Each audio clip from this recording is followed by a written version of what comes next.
And welcome to Gaming History 101. My name is Sasha and I'll be your host today. Now, remember a little while ago when I made that video about the Atari Jaguar last season?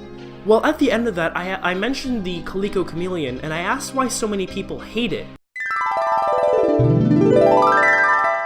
A more recent, I think, cancelled console offering, the Coleco Chameleon, stole the design of the Atari Jaguar for its own look.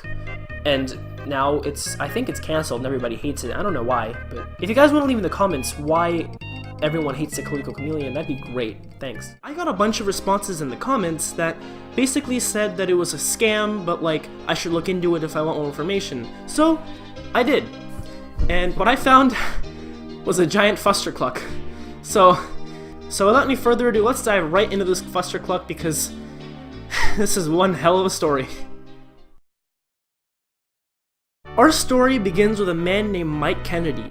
Mike is a retro gaming enthusiast. He's a successful businessman, and he's helped several retro projects get their way into the market and help him off the ground. So he has that going for him, at least. He was also big into podcasts. Now, I'm not one to sit through a 3-hour podcast just to understand what somebody's problem is, but reading several accounts of people who actually listened to his podcasts, while it was clear he wasn't the sharpest tool in the shed, what with his inaccurate recollections and different ways of having dialogue with his co-hosts, it's obvious that he had a huge love and passion and a feeling of nostalgia for the gaming days of the 70s and 80s, and a wish to return to them was very present in the way that he talked.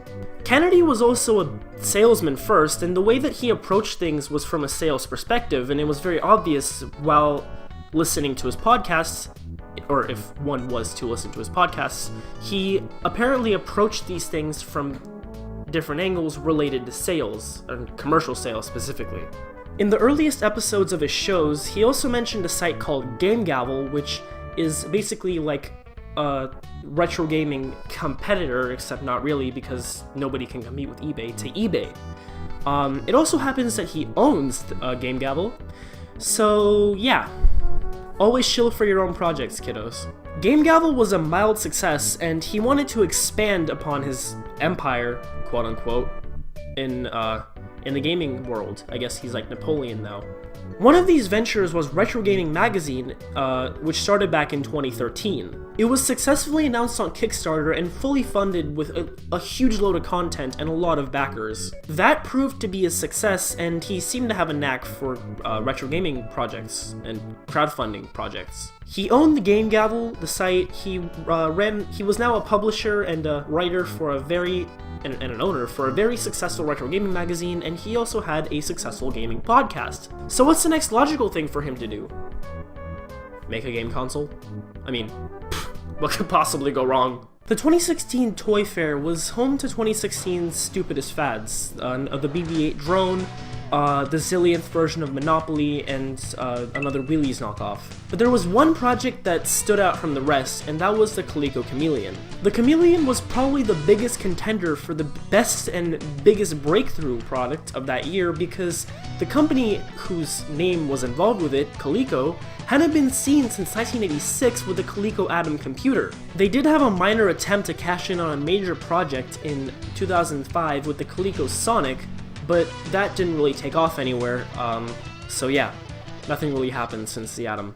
The Toy Fair wasn't the first appearance for the Chameleon. In fact, it appeared in a Kickstarter campaign for a product called the Retro VGS, which later moved to Indiegogo. The Retro VGS originally appeared on the crowdsourcing site in 2014 with a final goal of $1.95 million. However, it only raised about $63,000 before it ran out of time. I'll put the total amount of money it raised up in the corner. After switching to Indiegogo, the console raised about $82,000 before the campaign ended. Still better, but not $2 million. At the press release for the console, it was demonstrated that it would be able to run both new and old 8-bit, 16-bit, and 32-bit games, though seeing as how most 32-bit games were released on CD, I don't seem to understand how you would be able to play said CD-based games, especially on a cartridge-based system. Maybe they were going to release a retro toilet for use with CD games, bringing with it not only the look of the Jaguar CD, but the reliability of it as well. Or they could have just put CDs into the cartridge slot.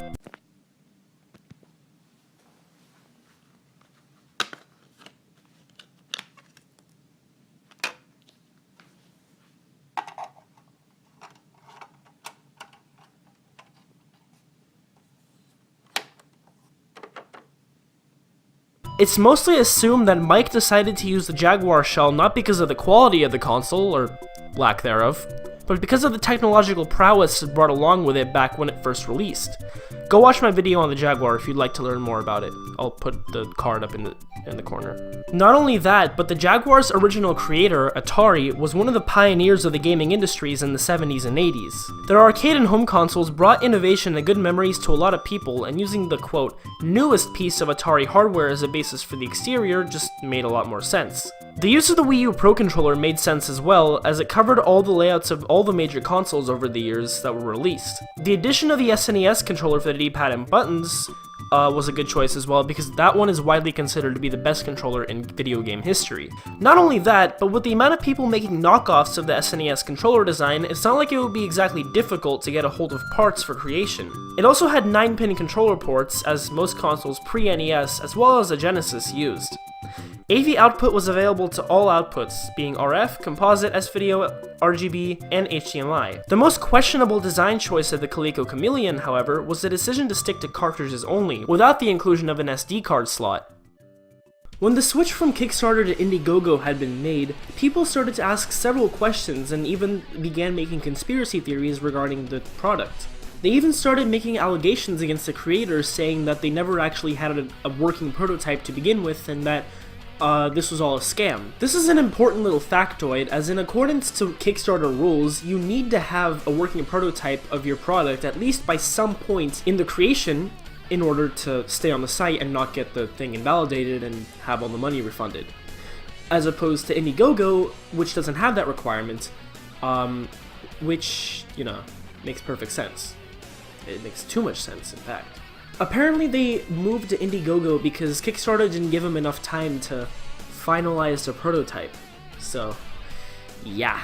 The first prototype, keeping with this sketchy behavior, was in fact questionable. If you actually looked at it, it was a FPGA board hot glued to some circuit board, which looked pretty bendy. In fact, it was hardly a circuit board as much as it was cardboard. Literally, it was just a piece of cardboard with a bunch of ports hot glued to it, so I guess they get A+ for creativity and shop work. While Retro VGS did appear to show off a working prototype at that year's Toy Fair, some people allege that it was actually a SNES Junior inside of an Atari Jaguar shell with an SD to SNES cartridge inside of it, running, I think it was, what was it, Sydney Hunter? Games 81's game. I'm not exactly sure, don't quote me on that, but if I am wrong, please comment down below. The company had been open about using the original Jaguar molds in its new system, and this was no exception, obviously. It promised to reveal more details about the console as it moved towards its finish date on Kickstarter and Indiegogo. The allegation about the SNES Junior was actually later proven true by Frank Cifaldi, the video game historian, not related to me or Norman Caruso in any way, just throwing that out there. He tweeted several side-by-side pictures of the prototype with the guts of an SNES Junior, and they were literally the same thing. The promise of more transparency was somewhat fulfilled when Retro VGS posted more photos of stuff to their Facebook page.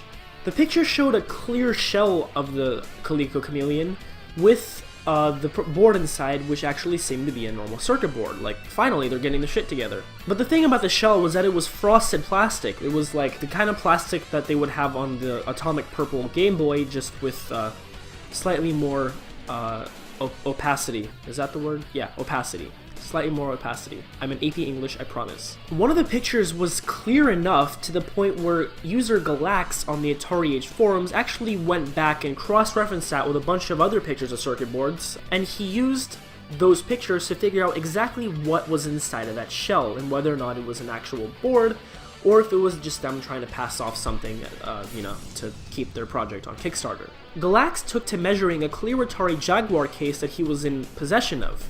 It was about 3.5 inches wide on the inside, so there wasn't much space for them to work with. However, it was the perfect length to fit a PCI card inside, like for computers and stuff. Then he saw a component on the card that was labeled TechWell. A couple posts back and forth later, one of the admins of the board, Albert, posted a link to an eBay auction where somebody was selling a PCI card that was a CCTV capture card, which had composite video in, if I remember correctly. The specific card in question was a high-cap 50B CCTV DVR capture card.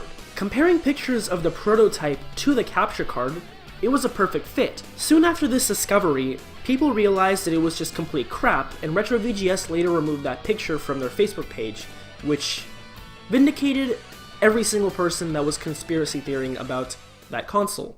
Not only did this blow up spectacularly in their faces, but this was also the final nail in the coffin for the Chameleon. After this discovery, Coleco Holdings, the company that owned the name Coleco, withdrew its participation from the project, giving the following statement through a partner named Chris Cardillo. Retro has decided that the work they have created is not sufficient to demonstrate at this time. Consequently, we can no longer proceed with the project and the Chameleon project will be terminated. This separation is amicable. We wish Retro luck in the future.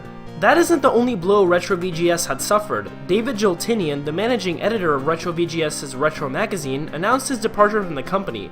He cited the ongoing issues with the Chameleon as the reason behind his leaving, saying, "I have to separate myself from everything associated with it." Though he conceded poor messaging from Retro VGS, he also asserted that there was no ill intent or maliciousness on the part of the team. And to end off the story, instead of facing the music and admitting their stupidity, scamming, and pretty much everything else, Retro VGS just often deleted its Facebook page, and its website is unavailable.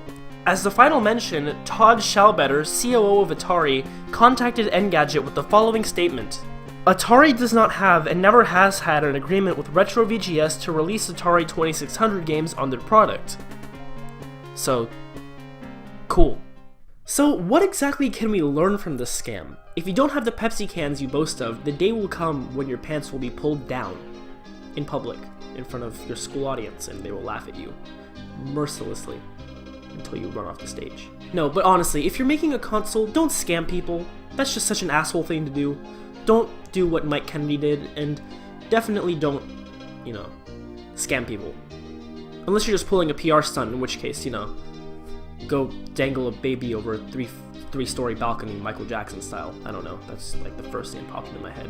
If you like this video, be sure to click up here in the cards to see the last 2 videos I'll put on this channel, as well as my social media, which will be somewhere here. I'm tired of putting it up here, so I'm going to try something new. Don't forget to like this video, but if you didn't, that other button seems to work pretty okay too. Don't forget to subscribe and click that notification bell, as if you do, it will be notifying you every single time I upload a brand new video. Don't forget to share this video with your friends, your family, your pet dog's goldfish. I think that's what happens in some people's houses, right? Share it with anybody you think would like this video, because I might get some new fans, you might get some new content, and, it's a win-win situation for everyone. But if this is where we part for today, this has been Gaming Extreme 101. Thank you so much for watching. Peace.